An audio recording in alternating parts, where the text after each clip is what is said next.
What's up, guys? It is Dan from FightWave, and today I'm joined by somebody I'm very excited to speak with. We recorded a day in their life with him a few months back, and in my opinion, he's one of the nicest fighters in the MMA scene right now.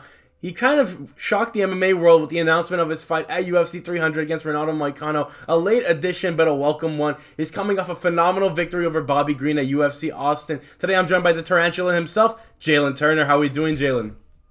Doing good, man. Enjoying this beautiful California sun. Absolutely, Jalin. First and foremost, thank you so much for your time, my brother. Always a pleasure to speak with you and get to connect with you. First and foremost, talk to me about how you're feeling now that the news is out that you'll be facing Renato Moicano at UFC 300 on April 13th. I feel good. I'm excited to go out there and perform, be a part of this big historic card. So, it's all smiles, all good energy. No, yeah, definitely. Talk to me about how the fight maybe came about, because I know it was a very late addition to the card, because we had a lot of the fights getting announced months before, and then yours got announced maybe a few weeks back. So talk to me a little bit just about how the fight came about. I'd asked to get on 300 a while ago, but it was filled up. It was like everything was all booked up, and it was, nothing was really coming to fruition. So I thought it was going to be a later date. Like I thought I was going to fight maybe like May or June. And the opportunity opened up to get on that slot, and we made it happen. So I can't complain. I'm happy. No, yeah, and just talk to me about the matchup at hand. Obviously, Renato, a very big name. I know he's really been making waves as of late, and I know for you, eyeing a matchup forward following the performance that you had. Talk to me just about the matchup at hand. What excites you about the fight? What maybe doesn't, and just the preparation that's been going into this fight, without giving too much away, of course. Um, I mean, I'm excited that I get to fight. You know what I mean? Like I'm not really worried about anything else besides that. I'm not excited about too much else besides that. Like he's a game opponent. He's been in the UFC for a long time. Um, he has good jiu-jitsu accolades. He's durable. He's tough. I mean, he fought my buddy RDA. He beat Dober. So I mean, heck, I mean, I don't know. What else is there? Like he's good on the microphone. He talks a lot. I mean, that's it. I don't know what else to say. Like I'm gonna go out there and perform and do my job, and that's what I'm excited about. That's it. Absolutely, and just talk about turning things around. For you, Jalin, I feel like anytime there's a setback, you really do turn things around in phenomenal fashion. And your last fight against Bobby Green was exactly that. Obviously a lot of people, including yourself, were kind of iffy on the stoppage at hand, but you really do turn things around. I feel like when the going gets rough, you talk about the loss against Dan Hooker at UFC 290, and then coming right back and changing the script and really making fans reminding fans once again of just how special of a talent you are. Talk to me just a little bit about that mindset. When you're down with the fight with Dan Hooker, a close fight that you dropped the decision to, and then you come back and put on a performance like that against Bobby. What's more of the mindset, just being able to kind of stay diligent and come back and put on a performance like that? Man, I just keep my faith in God. Everything happens for a reason. And then even when I got that fight with Bobby, like I wasn't planning on fighting last year. I was planning on waiting until this year, but the opportunity came up, and it just tripped me out how many dots connected. It was like, Dan was supposed to fight Bobby. That fight fell out because Dan was subsided to injuries that I caused him in our fight. So lo and behold, I end up replacing him, and then I get the opportunity to showcase my skills and show that I belong in the top again. So, it's just crazy how these little things happen and how it all connects. So that's how I looked at that whole situation, and it was just a good opportunity for me to, just like you said, remind people of where I'm at and that I deserve to be in the top. And that's pretty much it, man. There's no other takeaways besides that. I just always look forward to the next opportunity. I always look forward to showcasing that I can be at the top and I can be elite. I am elite, So they always say you're only as good as your last fight. And heck, my last two fights have still been good, even though I didn't get the victory on one of them. The other one was close, and then I got to finish the last one. So, yeah, man, that's just the name of the game. No, yeah, definitely. And you mentioned your faith, obviously very important to you. I want to ask you because I know for a lot of fighters just how important the power of faith is for them. How is being, just faithful and putting your trust in God helped you as a fighter? Because I feel like for a lot of fighters, it's kind of overlooked in the it's kind of underlooked in the mental aspect, just how important it is for them. I wanted to ask you just how that's maybe helped you and improved your game, your perspective on the sport, and just being able to be a better fighter and better person as a result of that. If you don't mind me asking, of course. Well, a lot of people don't know about this. Like, it was a lot that brought me to my faith. I was raised Christian. I strayed away from the church. I resented the church. I met some of the worst people in church, and bro, I was just like, I was the furthest away from any kind of religion for the longest. And I started getting successful in the UFC. I started winning fights. I went on my win streak, and the more I would fight, the more I would win, the more I would go out and party and celebrate after and drink, and like the emptier I started to feel. Just like this isn't what it wasn't all that it was cracked up to be, and it took a real toll on me.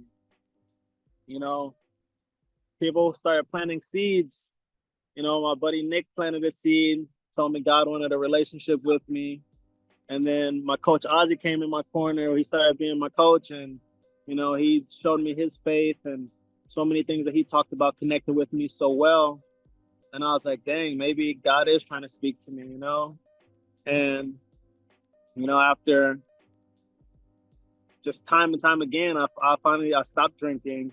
I just started making my way to just getting on a better path, just not knowing where it would be, but I just know I was going to a better path and becoming myself again. So I feel like a lot of the things I went through, even the losses, were for me to learn and grow in order for me to become this person and for God to use this for me to give him the glory for it, So even feeling that after this last fight, I feel like, as soon as I got on the microphone, I got to say, all glory to God, thank you, God. It's like, I feel like that's what I needed.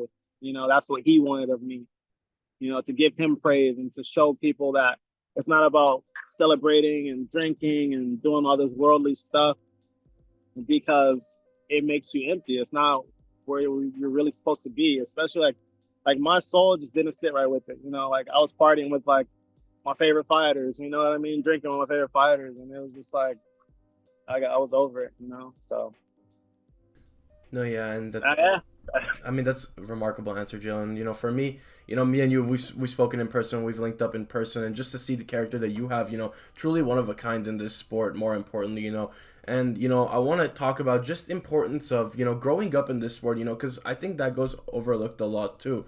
You mentioned, coming up in this sport, still very young in the fight game. I feel like that's something that kind of goes over a lot of people's heads. It's just how young some of the fighters come into this sport. They're growing and learning alongside all of these veterans. And like you said, just being able to stay diligent, put your faith in God, and be able to kind of push forward. It's been really remarkable to see just how far you've come. And I want to actually ask you about your coach Ozzy. He's been doing remarkable things as of late, and I want to ask you just the importance of working with him, getting able to learn with him, and kind of getting that one-on-one experience with him. Man, he's literally been, as far as my MMA game, he was the missing piece. And I will say this because I trained with him a long time ago, and his grappling expertise was just still leaps and bounds but beyond anybody I've ever worked with or sparred with or trained with. We were in the same weight class. He fought at 155. And the first time he took me down and he out-grappled me, I was still an amateur. And I was just so surprised. I was like no one has done that to me since then, like even heavier weight guys, like he doesn't use his weight. It's so technical. Everything's so manipulative and it's all purposeful. So I would always ask him, hey, how did you do that to me? How did you do that? And then once he stopped fighting and he became a coach, he started showing me what he was doing. And I was like, oh, it makes sense. So literally, like, the one thing I need to become the champion in this division is to be able to nullify the grappling onset of these higher level grapplers. So who better to do it and to teach me than Ozzy? That's another reason why I even came to my faith, because like, what are the odds? I met this man 8 years ago. He has such a strong faith in God. we connect, and now he's my coach. You know, it's like so many little pieces that if you overlook it, you can miss God's work. You know, but if you pay attention to it, you can see God's work coming through. So, you know, another thing, another testament to like my faith and my beliefs. You know, it's like I guess it's just beautiful. So I feel like he was definitely a missing piece to my game, to my puzzle, and the way he teaches, the way he articulates everything is perfect.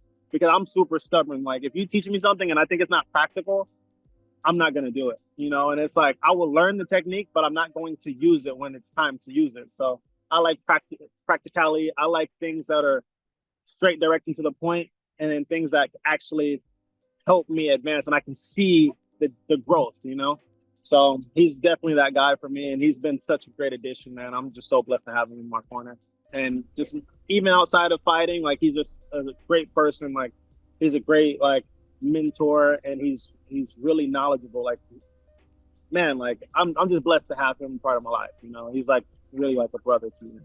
No, yeah, definitely. He's been one of the most remarkable coaches to kind of get recognition in the scene as of late, and I wanted to acknowledge him for just a moment. And it would go without saying, there's the infamous clip of you and him getting pranked by the guy on the escalator coming down.